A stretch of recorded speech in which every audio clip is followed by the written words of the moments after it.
Hi, my name is John Dunion, and today we're going to be talking to Stuart Corrigan from Descartes Consulting.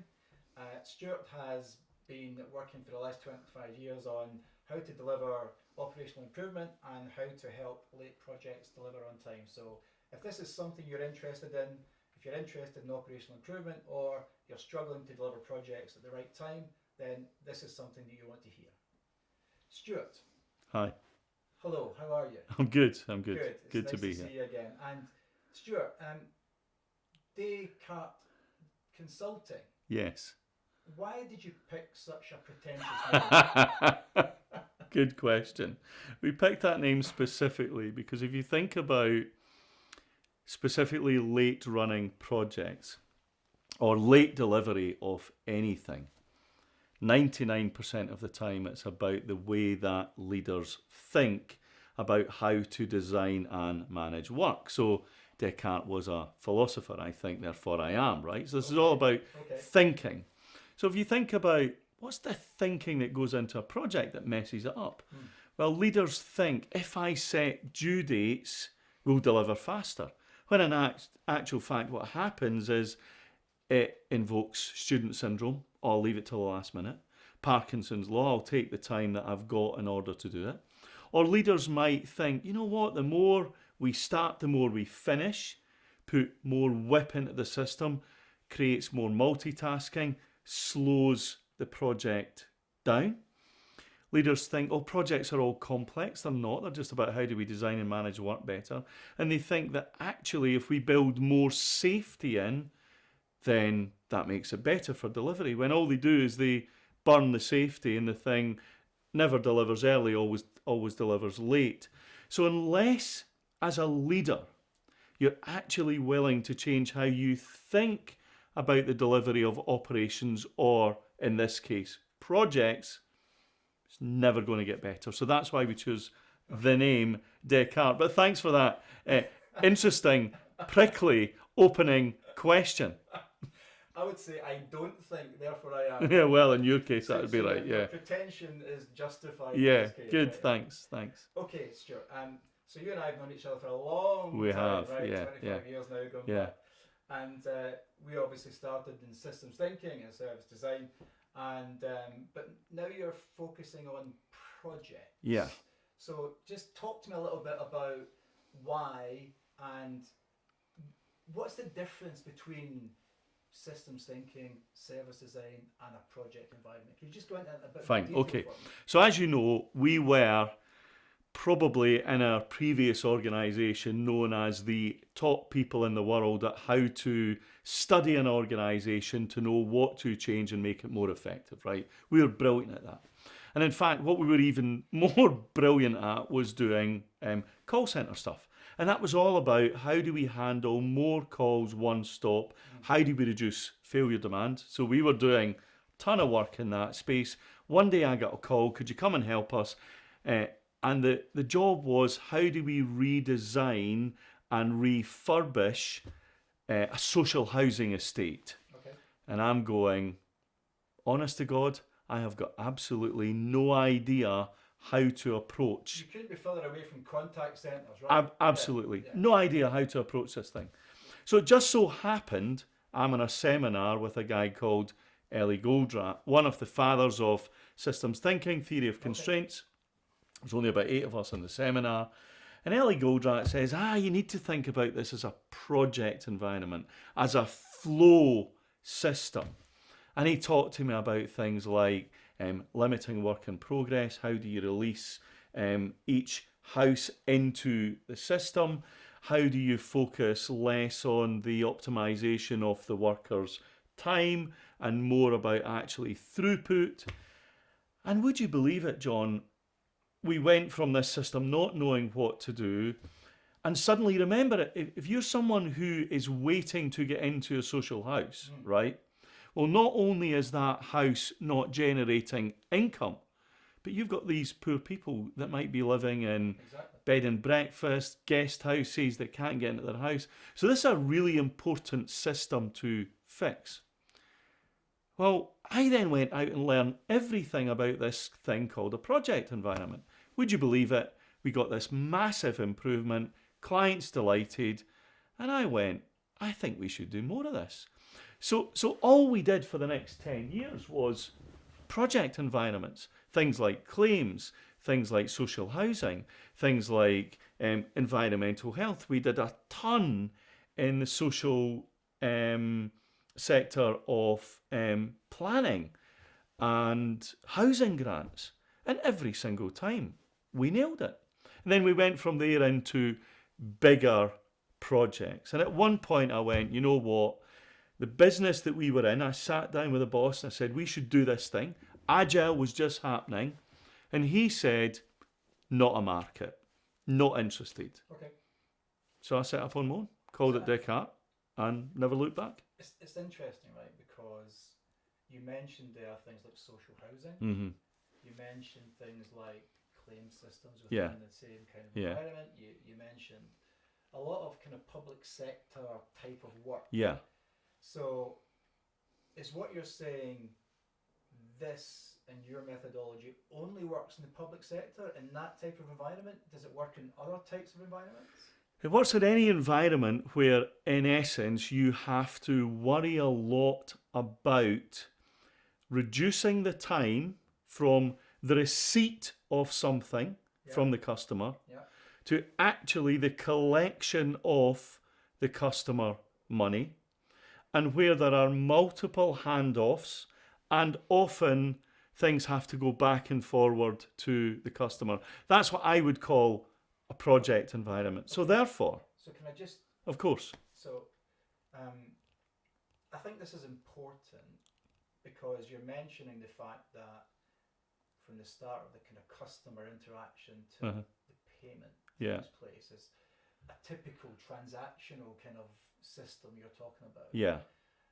Which I kind of understand. Yeah. That in that environment, what you're talking about would work. Yeah. But what about an environment where it's software? So there's no real customer, if you like. Internal software design, for example. Yeah. IT projects. Yeah. Things where it's not a traditional customer vendor relationship, right? So it's more internal. Yeah. How does it work in that kind of environment? But it's still the same, right? You're trying to solve a problem for a customer, right? Okay, so are you referring internal customer as opposed to what I would consider be someone who's paying for a service? Yeah. Anyone where the purpose is to, or anything where the purpose is to deliver something for someone that's going to get a benefit. So whilst I don't like the term internal customer, it might be the fact that somebody somewhere has to design some sort of security portal for an app to be effective. They're still designing that for the external customer. I think this notion of internal and external is wrong, by the way. But the key thing is typically you have a long extended time with quite a low touch time in that end-to-end time, and typically the work will have multiple handoffs, and that is more often than not what I would call a project environment. So we think about project environments as, you know, building big things, maybe building factories. I mean, you and I were involved a few years ago in Britain's biggest digital transformation. Any of these things can be a project, but actually handling a motor claim, an accident claim, handling mortgages, all of those things can also be a project. The key thing is that the principles are exactly the same. And it doesn't matter whether it's 3 months or 3 years, same principles. So when does a process become a project? When the touch time compared to the end-to-end time is long, and when there are multiple dependencies and multiple people involved in that, then it becomes more of a project than a process. And that's a great question, by the way, because a lot of people actually get that thing wrong and therefore apply the wrong principle. So in a process environment, you're really trying to think about what's the value work in that system? How do we design out waste and focus on value? In a project, that is still true, but you also have to think about limiting WIP, definitions of done, reducing multitasking, estimating, that kind of thing. Okay, so Stuart, you've two things I just want to clarify with Mm-hmm. you, okay, because I think it's important for the listener here. You said that you don't like the term internal customer. Okay. Okay, and similarly, I've got a similar viewpoint. Yeah. But you hear that everywhere. Yeah. People Yeah. always refer to different branches or different parts of. So just explain a little bit why you kind of rallied a little bit when I used that term. Well, because often what happens is the minute we think internal customer, we start doing things to satisfy bits of the organization. And we forget that actually the organization is designed to serve someone external. And again, I'll give you a brilliant example from the public sector, right? Back in the day, we were working in local authorities and we were going, who's the customer? And they would go, the government. We go, they're not the customer. They're certainly a stakeholder. So the most important question you should always ask, to be clear on the customer, is if you look at that end-to-end system, is for whom is this being set up to serve? And if you get that question right, it then really helps you clarify what your strategy is, what your operating model is, because you're then clear on what the purpose of the system is, right? And another great question to ask is, if we removed that customer that you're calling the customer, could this system still survive? So for example, local government. If we removed bigger government, would there still be a need for pothole repairs? Absolutely. And could you still find a way to get them paid for? Absolutely. And if we take, again, internal customers, take the security thing, right? If we removed the department that actually were designing the app, would you still have the need for the secure system? Of course you would, because ultimately you're trying to serve the external customer. And by the way, any software system, right? This is an interesting philosophical point that doesn't actually solve a problem. That's when, if you're going to launch a software thing and you can't describe the problem it's solving, potentially you have got a problem there. And you and I have seen this over the years, right? Where somebody on high goes, we should have this app. We saw one a few years ago. 30 million invested. Customers are going to love it. Nobody turns up because actually nobody cared about that problem.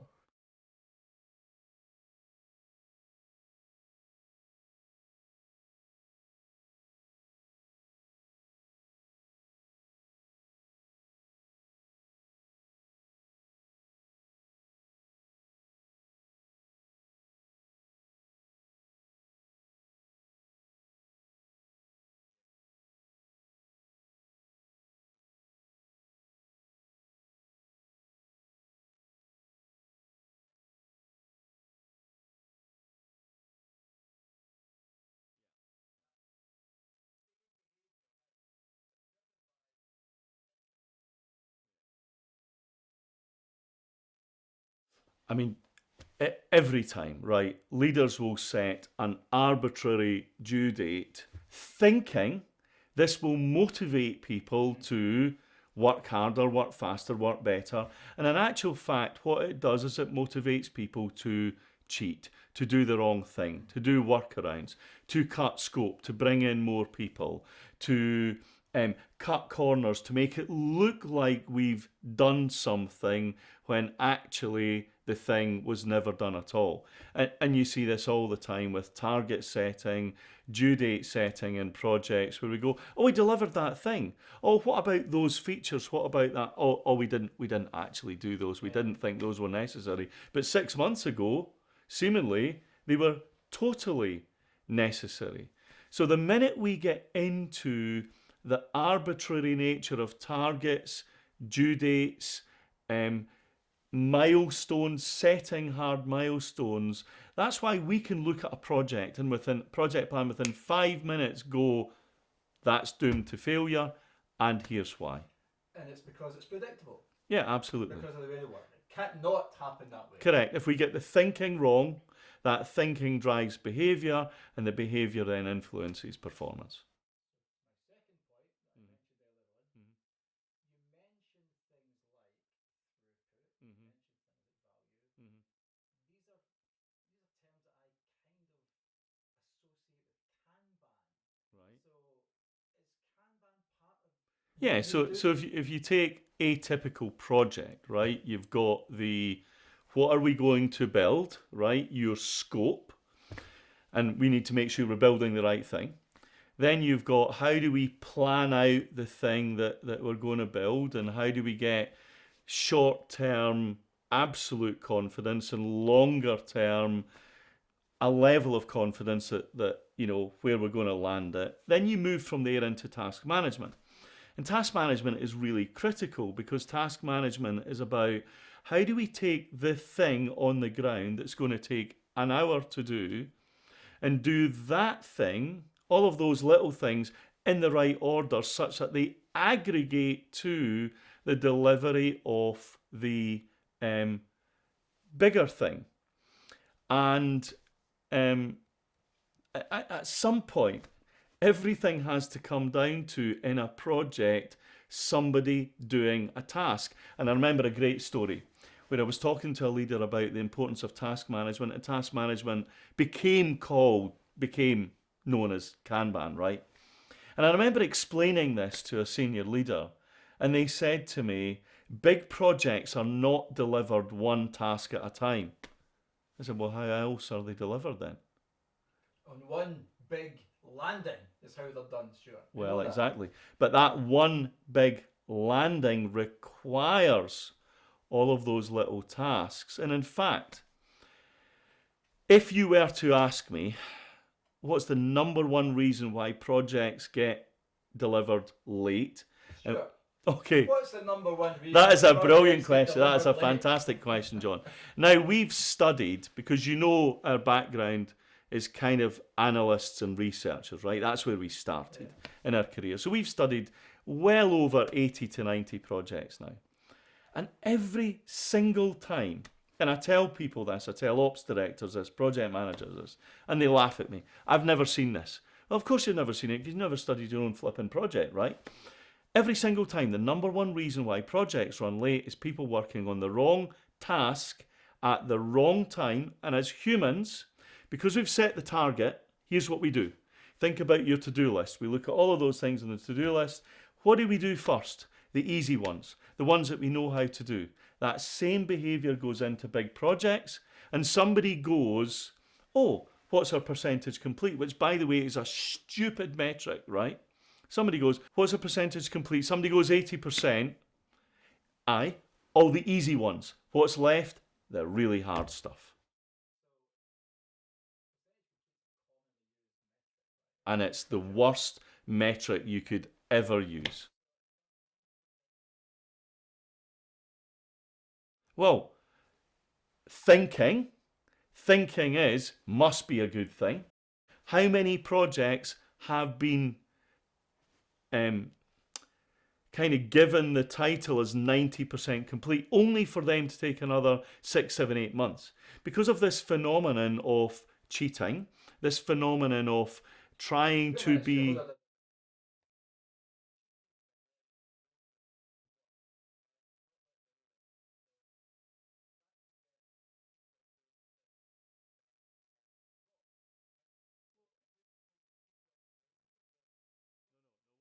What I'm saying is that when we think the wrong way, when we push too much work into the pipeline, when we set arbitrary due dates, arbitrary targets, what it does is it causes good people to do bad things because they start to focus on the numbers, not focus on the work, right? Targets drive their own behaviour. Absolutely. Clear, So therefore, what happens is they say, we'll do all the things to be really busy. We'll do all the easy stuff.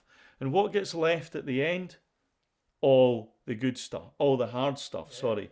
And also, what they don't want to do is they don't want to say to the boss, by the way, we're not 90% complete. we're only 40% complete or 50% complete. But the majority of leaders we speak to say, I'm always told everything is fine until the week before, suddenly it's not fine. Then we need another 20 people or we need another 6-month extension. So therefore, percentage complete as a metric is absolutely dangerous if you're a leader. It sounds misleading. It is absolutely misleading. Not leading, misleading. Yes, because it also doesn't give you an early warning of late delivery.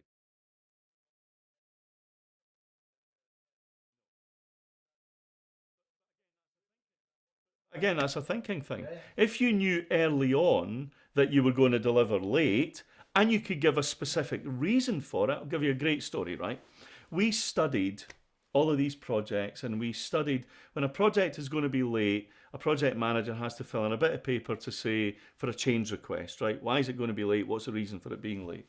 So we studied all of these change requests. What do you think the number one reason for a project running late on the change request was? And it was, I'll tell you. Do you want me to guess? Guess. Not enough people. Absolutely, 100%. Thank now, you. that's not a reason. That's not a reason for a project running late, right? Because that assumes that you've maximized the capacity of all the people. If you put too much work into the system, if you drive multitasking, if you have hard due dates, hard milestones, Parkinson's law, student syndrome, poor estimating, all of those things massively steal capacity. Therefore, you're probably only working with 30-40% of your actual capacity. Adding more people is not the problem.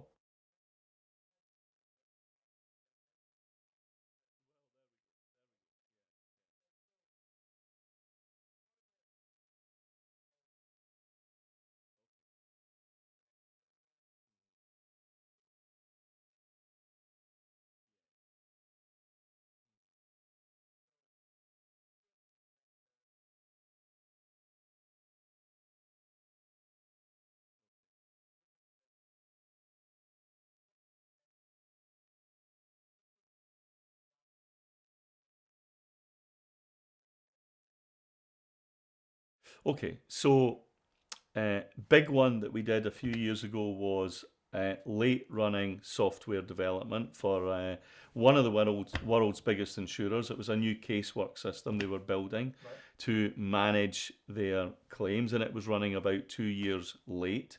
Just 2 years late. Just 2 years late. And again, we did the things we always do, right? First thing is we study the system. We understand why it's running late. Second thing we do is we rebuild the plan. Then we get proper estimates in, not hard due dates, flexible estimates that allow you to deliver early and aggregate between some things that will go early and some things that will go late. Then we limit flexible estimates as opposed to a hard due date.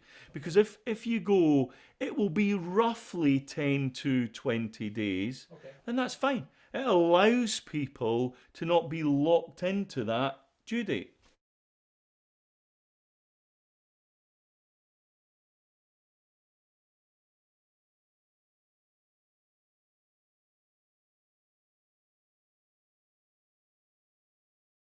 Yeah, absolutely. We assume the harder the due date, the greater the likelihood of a delivery on that date. When actually what they've done is just guaranteed the wrong behaviour, which is, I've got 3 months, loads of time. We were working on Britain's biggest digital transformation project. It was 5 years out. We were pushing for, let's focus on the first 3 months, let's go faster. What we had in our head was, let's deliver this thing in a year. Senior leaders, what's a big problem? We've got 5 years.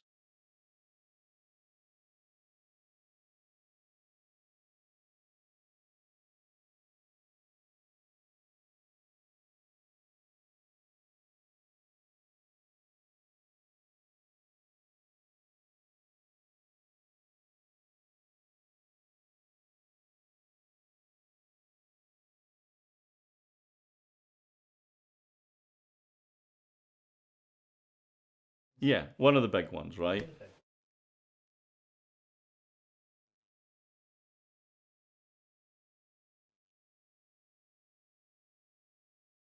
No, I don't know, because I left. I went, have at it, go for it. 24 months. And you know what's interesting about that conversation? It was called, the famous story was the sniff test, right? So we'd done this. I was going to swear there. But Yeah, so we'd done this 5-day study of ways of working. Because forget projects are called projects. Just think of it as ways of working, improving flow, right? Same principles. So we'd studied their ways of working. We went, the problem is your ways of working. It's always, always, always ways of working, right? Explain ways of working. What does that mean? Limiting work in progress, working on the right thing at the right time, first in, first out, how you size things, how you estimate things, how you describe definitions of done, how you release work into the system, how you unblock things. All of that is ways of working. And the guy went, well, we've looked at your plan, which you say is going to take 12 months. His exact words were, doesn't really pass the sniff test, does it?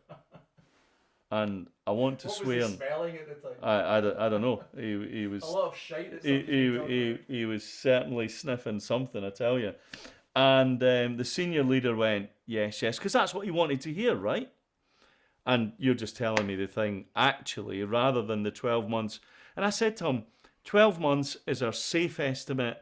We'll probably bring it in 9. Still wasn't good enough. And now what you're saying, the thing took 2.5 years. Still not delivered. 4 times the cost, Stuart. 4 times the cost. There you go. Which is absolutely normal. And it comes back again to, unless we get the ways of working right, unless you change that. So think about it as thinking, right? The principles we use to design the ways of working creates a project system, a ways of working system, which then delivers, which then delivers performance. Yeah, and if the thinking's wrong, guess what? It's not going. What happens on the ground? Right? And you know the big issue as well is if you say to leaders, right? This is a great question. If you want to ask, if you're a senior leader, right? Describe your ways of working in this project. And if they go, oh, we're Waterfall, or if we go, we're Agile, or we do Scrum, your first response is bullshit, right? You say, no. I want you to walk through the method by which you will estimate work, describe work, size work, release work, do work, execution, plan, who's going to be in the room. Is it the project manager going to do it? Is it the frontline team going to do it? I want you to walk me through all of that. And if the person can't give you the answer to that, you're screwed.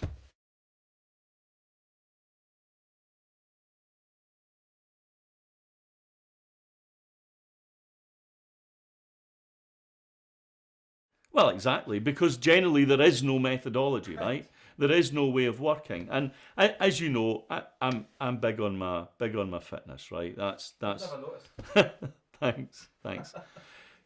Could we get a different interviewer the next time, guys? I'm just saying. Anyway, think about it like this, right? Somebody comes to me and they say, I want to improve the weight on my bench press. I want to bench more. And I go, what are you benching at the moment? More than you. That's for sure. And I go, I want to improve my bench. And they say that. And I go, okay, well, you got to eat these things and you got to train in this particular way and you've got to get this amount of sleep, right? And they go to the day where they're going to lift their biggest bench and it doesn't happen, right? Only one of 2 things has gone wrong. What are the 2 possible things that could have gone wrong? Let's see if John knows any.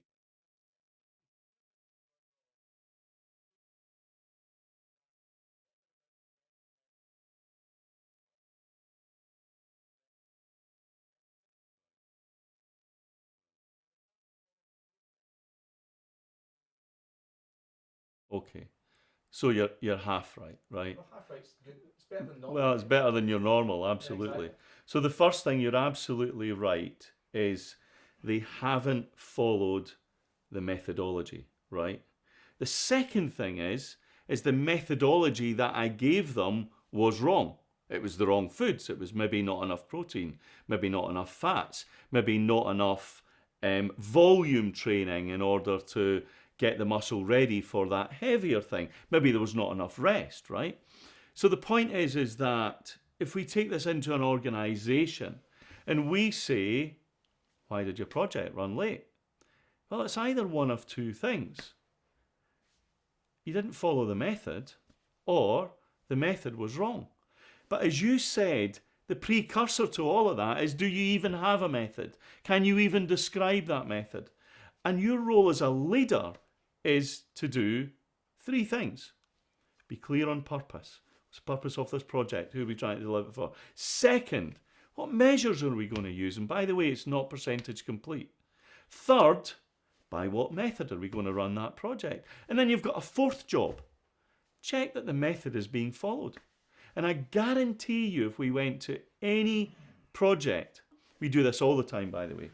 We sit leaders down, senior leaders, late running projects, and we say to them, independently in a room, write down on a bit of paper what method you're using. Go into detail, right, on how you limit work, how you do this, how do you hand out tasks, who builds the plan. Guess how often those leaders have the same answer? Ever. Therefore, you go, well, how could you possibly be getting a result if actually you don't even know what method you're using to deliver your flipping project? What did Peter Drucker say? Peter Drucker said, at some point, all strategy has to degenerate into work. You don't get the work on the ground right, your project's running late.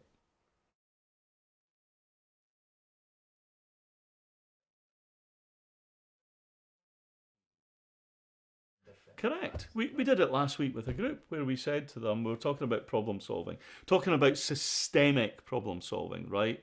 The aggregation of all the company's problems to work on the top biggest problem. That would make sense to do that, right? Not working on lots of little ones. So we got them in the room, we did the same exercise, post-it note, write down the top problem you're working on as a group right now. 10 leaders, 10 different ones.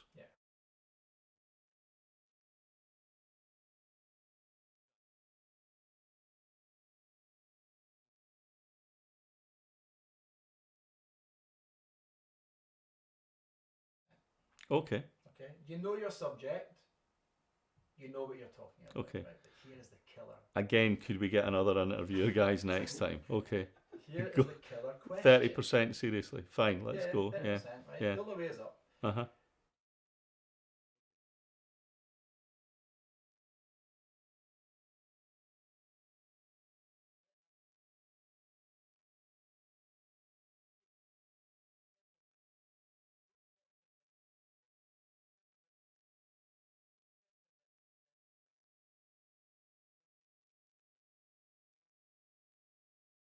Okay, well, I'm quite good at lifting weights in a gym, that's, but anyway. Competed 7 times in bodybuilding shows and came second in one of them. So let's not go into that. I'm quite good at Let's that. not go into I'm that. quite good at that. Anyway, 5 high rocks last year, 2 triathlons, but I don't like to shout about that stuff. I don't like to shout about that stuff. Yeah. But When if was the last time you had chips?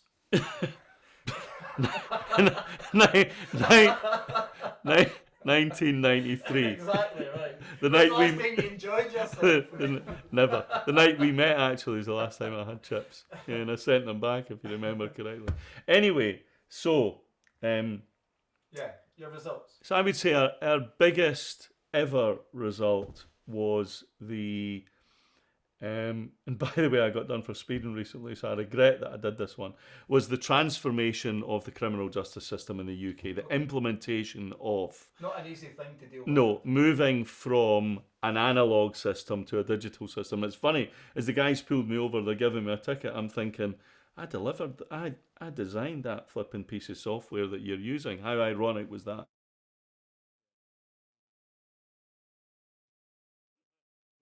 Yeah, that was nothing to do with Right, me. okay.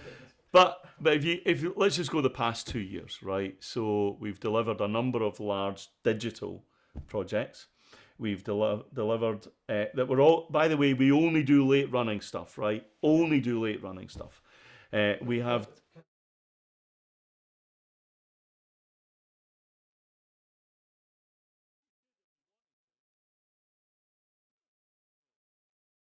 Yeah, I'm just saying. So far, people only contact us. Okay. If you look at the book that I've written, which you might get round to talking about at some point, right? In Well, this interview, but, you know, in this interview, well, due to running out of time, it is fine. called Project ER for a reason, right? The project has got a problem. So we The did. thing is, if I was a CEO Mm-hmm. and I was thinking about, Uh-huh. I want to do a big IT project, for example, Yeah. would you still want Of that course. person to speak to you? Of course you would, because we Because want to bring it in early, under budget, and full scope. My point being, if you've got a methodology and you're still to tell me your results, I'll come back to that. Yeah. If you've got a methodology Uh-huh. that works, Uh-huh. and from what you're saying it does, Uh-huh. right? Why would you not want to use that at the start of the project and not? Well, After absolutely. It's just that so far, people, our Okay. positioning, our branding has been, Okay, fine. because then we can charge loads more money, right? Because at that point, well, you know what? It's not that. I tell you what it is. Is at that point, coming back to the methodology issue, people tend to actually follow the rules, Fine. right? So let's go back to your question. First one we did a couple of years ago, where we're really implementing a new system, big digital one, running 2 years late. We got that delivered then back on the time frame that was then re-agreed. Next one we did was a big MRP, ERP implementation. So it was a logistics, ERP, MRP, sorry, Um, jargon, please.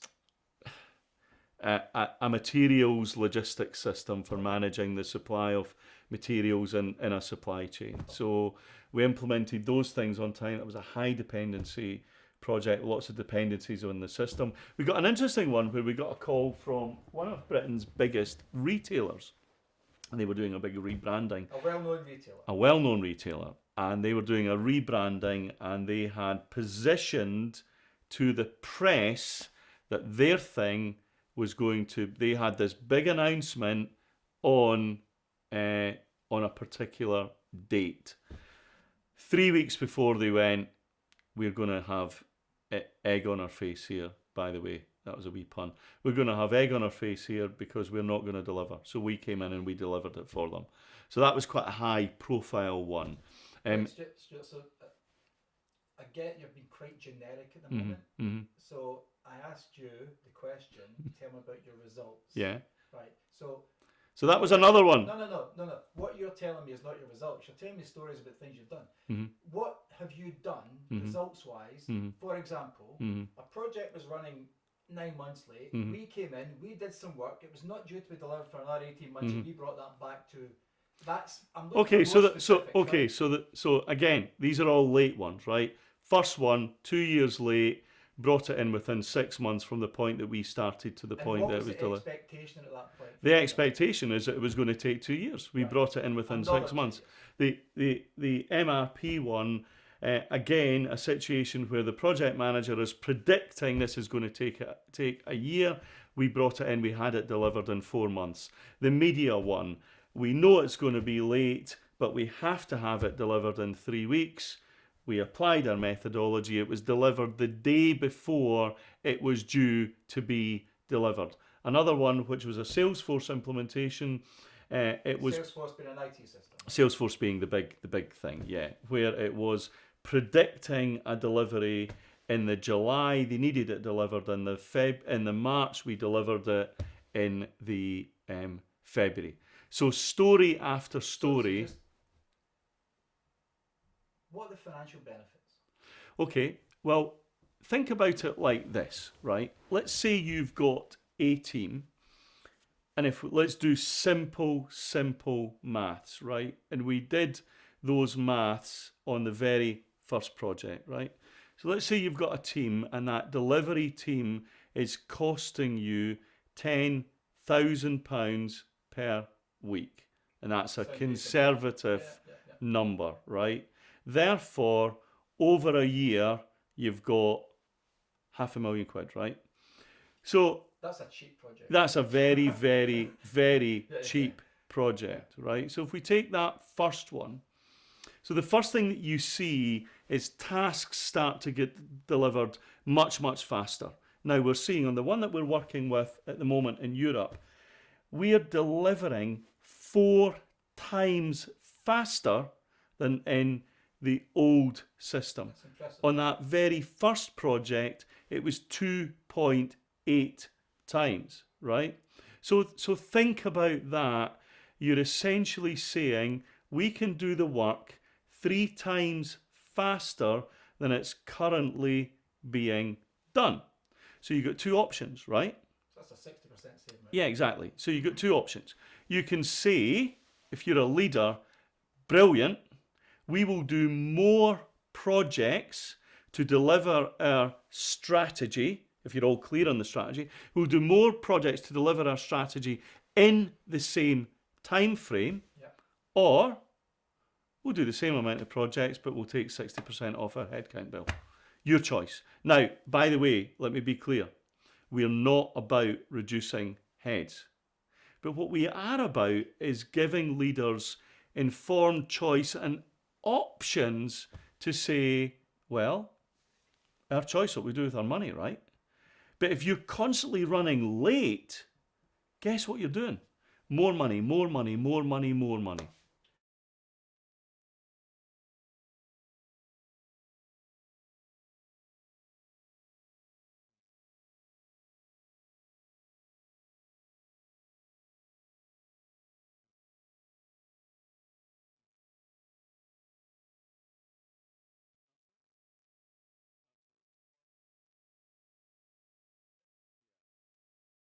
Absolutely. Absolutely. Yeah. Especially if you want to grow. I mean, 2 situations, right? One, we want to grow, but we want to grow with the same people. Right. So therefore you say, well, how much capacity is being wasted through ways of working? You and I both know 70, 80% at least. Second thing is we've got typical one for us if we do a lot of work in the claims sector, right? And a client comes to us and go, we have got a massive backlog.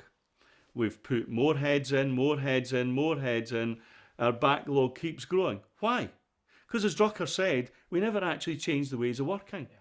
Guess what the typical mantra from a leader is? Not, can we change the ways of working to reduce the backlog? It's, guys and girls, could you just challenge yourself a wee bit more today to do that little bit extra, that little bit 5% more? Do you think we could work on a Saturday morning? And, you know, what we found, coming back to this notion of arbitrary targets, again, as you know, we do a lot of work in the claims management space as well as big projects. The last one we looked at, because people were being managed on task completion, not closing claims, right? Put on overtime, loads of tasks being completed. Guess what they're doing? Moving them from one queue to another queue. Not bad people, but people having been set a target to do 1,000 tasks, therefore focused on the number, not focused on the purpose. That's a common thing. Yeah. IT help desk, exactly the same. Correct. Manage the tickets. Don't end the problem. Like, move the ticket. But guess what happens? You know what happens when you point this out to leaders. 2 things. Either they get aggressive, no way that happens, or they completely deny it. Because why? They're not close to the ways of working, right? No.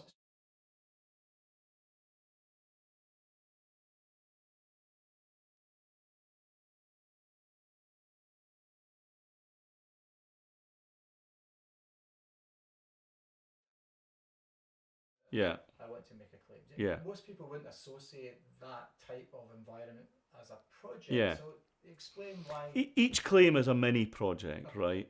Simply again because you've got this typical end-to-end time to fix a claims. You know, I remember we did death claims with an amazing leader called Richard Bevan. Hopefully Richard's listening, and a wee shout out to Richard, right? Great guy.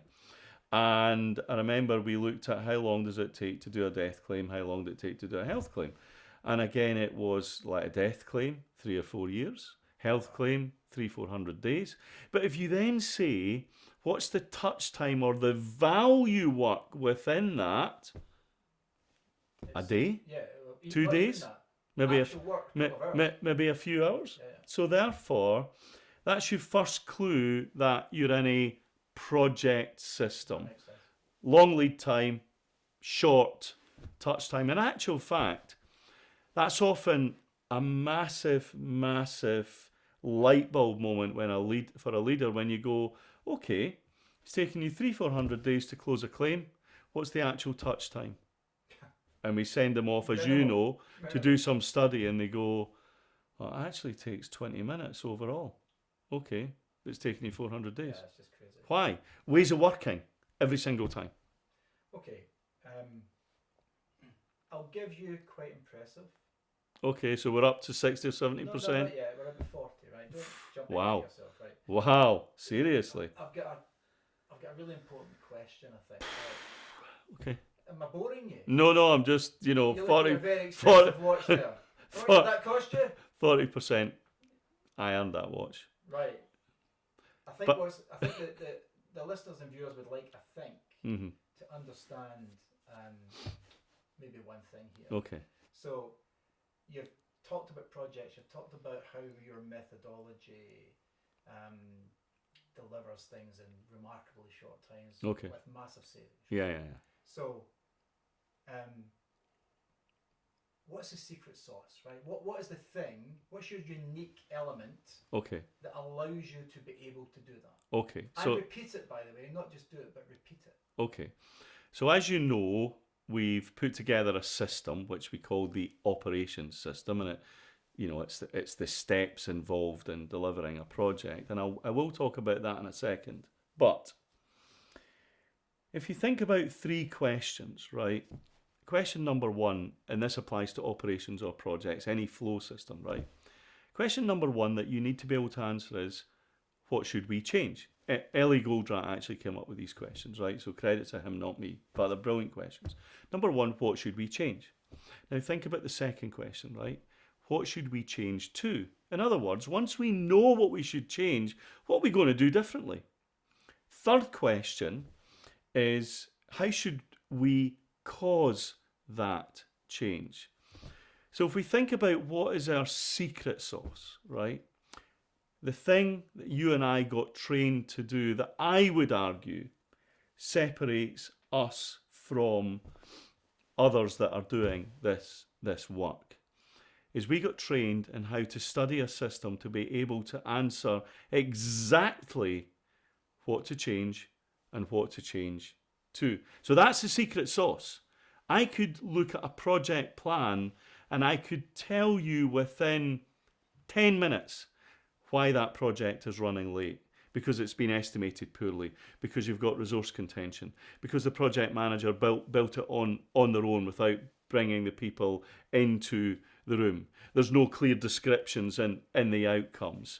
The tasks have not been broken down in the right way. 10-15 minutes, because we know how to study, we can tell you exactly what the problem is. And in fact, Tony Robbins, the motivational guru, right? Yeah. He says... I taught him everything he knows. Probably, yeah. He says the greatest skill that we can have as a human being is the ability to recognise patterns. So as you know, in the first book I wrote about service design, I said there are only 4 types of systems. You've got a transactional system, you've got a process system, you've got a project system, and you've got a human-centered kind of design system. And once you know what the patterns are, you can fix it over and over again. I find it bizarre that leaders go into all of these big strategy meetings. How are we going to fix this? And you go, it's one of them. Because it's one of them, just apply these principles, you'll fix it. But then we get into the framework, right? So let me just walk... I was going to say, you mentioned operations. Yeah. It's a word that also mnemonic, right? Yeah. So each of those letters... Yeah, means something, means yeah. something, right? Yeah. And I guess one of the things about secret sauces Uh-huh. is that they're kept secret. Right. Are you a bit worried that when you allow everyone to get the recipe for your secret sauce, that you will no longer be required? That's a brilliant question, right? Because, as you know, our old boss and mentor used to say to us, right, especially to me, right? I was always getting a hard time about everything. Don't give it away. Don't give it away. And my view is the exact opposite of that. My view is give away everything. Give away all your skills, all your knowledge. You know why? Because if you can create one little bit of value for one person for free, then they go, we should bring these guys in. For me, it's the biggest mistake that consultancy firms make. They don't actually just give away their stuff free. Give away all their skills, give away all their knowledge. It's a bit like I could watch 50 videos on plumbing. I still couldn't re-plumb my house. But what I have done is I've went, see that person there that made those videos? They know their stuff. So my view is there's enough to go around for all of us. Fair enough. And if we all focus on creating value for the client, we'll all do well. I've got no worries at all about giving away my stuff. Ever. And in terms of, obviously you've got a new book which we're going to come to later on. But talk me through a little bit about what's in the book in terms of the operations side. Okay, so we lay out the framework, and you've got 10 steps, and you've got observe, which is study the project. And if you know how to study, you'll know what to change and what to change to. And then we talk about how to plan, which is how to get the right people in the room, how to sequence the work, how to estimate correctly, how to get good definitions of done, and how to move from what is a typical Gantt chart to a PERT diagram. And just definition of done. Describing an outcome so that we're all on the same page, okay? So, if you're building a big red button, that's what people understand. Absolutely, and what we want to do is have people describe it in what will we physically see when it's there in front of us. Great. So that we've all got the same image in our head, right? We move from there into estimating, and we have a safe and an ambitious estimate, so we do away with hard due dates. Then we start to restrict work in progress, so that we're working on the right things at the right time. And then we want to remove all multitasking. So we're restricting, we're saying work on one thing at a time. Next thing we're then doing is we're having a system for the removal of blockers. We did a study a few years ago. We found that 30% of projects, time that they're extended is because leaders don't actually remove blockers fast enough. So we implement that.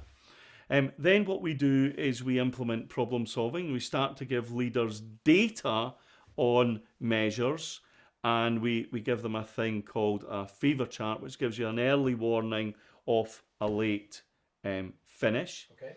From there, we're then moving into essentially operating and normalizing, which is a thing we call process confirmation, right? Where leaders are going into the work and they're checking, are we following the rules? Are we using the method? Then from there, we're rolling everybody else into the system, and then we're thinking ship, ship, ship all the time. So that's our 10 steps at a very high level. The point is it's a system and a method, and we implement the whole thing.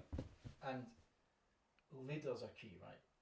Absolutely, because if leaders won't move from hard due dates to safe and ambitious estimates, flexible planning and estimates, you're screwed. If leaders say, for example, you can't have my frontline coders in the room to build the plan, well, how the heck are you going to get an accurate plan if the people who do the work are not involved in the planning? So leaders are key. Our discussion today, who would you see as the main audience for that? Chief execs, chief operations officers, project directors, and people who run project type systems, claims managers, claims directors, people who run, for example, big mortgage department. You know, mortgages are projects. So health claims, motor claims, life claims, accident claims, any of these things, as well as big. We're not interested in Agile stuff. Although our stuff applies to Agile, we're not interested in it. Hard due date projects, that's what we do. That brings me nicely to my next question. Okay. So, Agile is at the moment trendy. Yes. Right? Everyone's talking about Yeah, Agile, right? yeah. Traditionally, projects are delivered in what's called Waterfall Yeah, methodology, right? And if there was an Agile project running, for example, is your methodology able to help with absolutely, both Waterfall absolutely. and Agile? If you think about a typical Waterfall project, leaders want certainty over the end point, right? You go beyond 2-3 months, you don't have certainty. I don't know what I'm doing on Christmas Day yet. Never mind thinking about what am I doing next summer, right? So therefore, the way that we work is we have our network diagram, our PERT diagram, and we try and have certainty over the next, let's say, 8 to 12 weeks, which you can have to a certain extent. Beyond that, we have a confidence level, but we lack in certainty. Now, what we're trying to do is every 8 to 10 weeks, we're trying to reset. We're trying to always come in early. Is that not exactly what Agile's doing? Yes. And what we also know is every time that we finish a block of work, guess what happens? It changes the next block of work and the next one. That's exactly what Agile is doing. So therefore, my problem with Agile, right, and I did a big post on this and I got a lot of hate. You want more? No, I don't want any more. No, I'm fine. We don't want haters. My issue was with the Agile people, what they're obsessed with is ceremonies. You know, retros and daily stand-ups and backlog building. And they put more emphasis on that than they do on the ways of working. If you look at why an Agile project fails and a Waterfall project fails, exactly the same reason. Okay. Working on the wrong thing at the wrong time, doing the easy stuff, not the hard stuff, no early warning system, no fever charts, no good estimating, no good definitions of done. All it is, John, is the design and management of work. As Peter Drucker said, at some point all strategy has to go down to doing some work. That's all it is. And interestingly, when you think about, we often talk about traditional ways of working, systems thinking, approaches to working. And projects, from what you're telling me, exactly the same.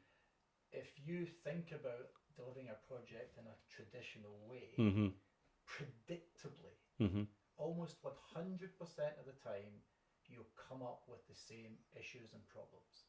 Every You time. won't deliver what you expected to deliver. Yeah. It'll be late running, it'll be too much money. Yeah.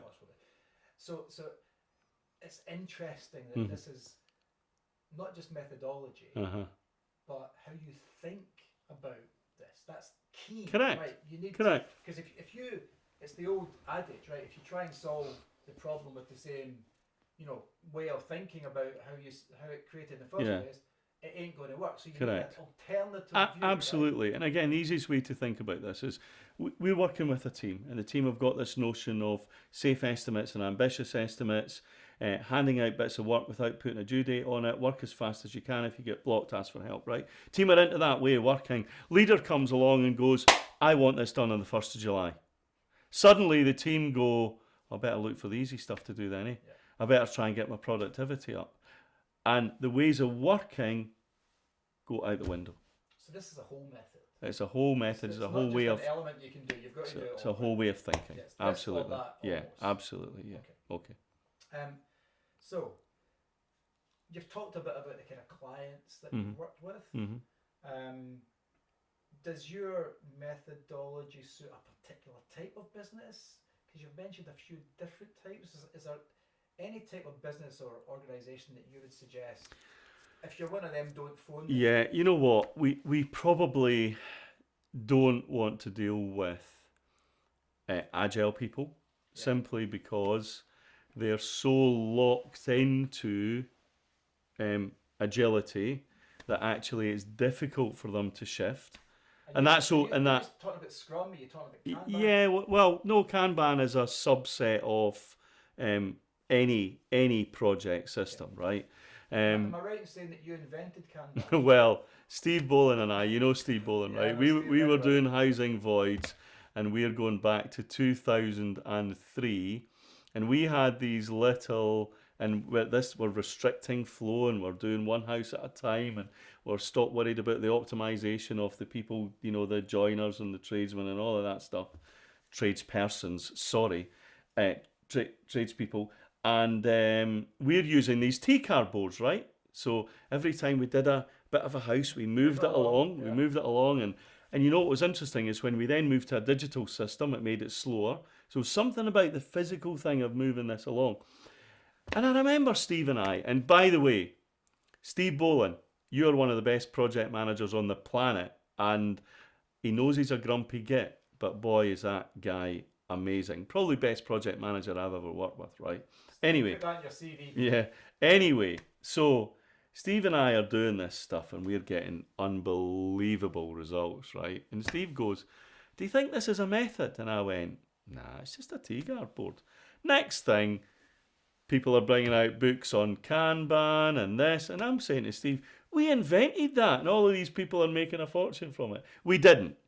Ellie Goldratt invented it. Kanban was a feature of theory of constraints, but we applied it in, you know, certain sectors, and we got, I would argue, still are really. That's why we do so much stuff in claims, right? Because it is pure Kanban. Yeah. Flow, right? Yeah, pure flow. And yeah. so you mentioned maybe Scrum type stuff. Yeah. Any other business types? Construction we tend to stay away from. Okay. Highly governed. Again, highly documented, red tape, just difficult to change. So we tend to stay away from agile stuff, construction stuff. We tend to do a lot of digital stuff. Okay. We tend to do a lot of stuff where we do a lot of stuff, for example, in supermarket refurbishment, that kind of thing.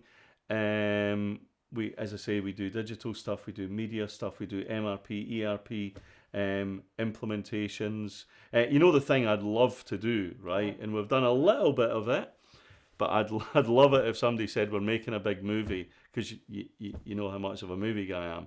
Yeah. If somebody called and went, "Hey, I'm making a big movie, could you project manage it for us?" I mean, you're getting a serious discount if you call us with that one. So I'd love to do that.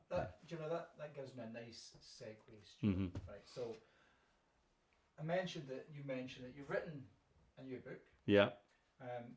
Here it is. It's called Project ER. Mm-hmm. And because you mentioned the movies, do you see yourself as the new George Clooney of projects? Is this where you got the name from? Are you suggesting that I'm the most handsome project manager in... I'm not suggesting that at all, because it's you that named the book ER. I was just wondering. You're thinking about George Clooney in ER. Absolutely, yeah. Okay, great. It's nothing to do with my handsomeness, no? No. Okay, fair enough.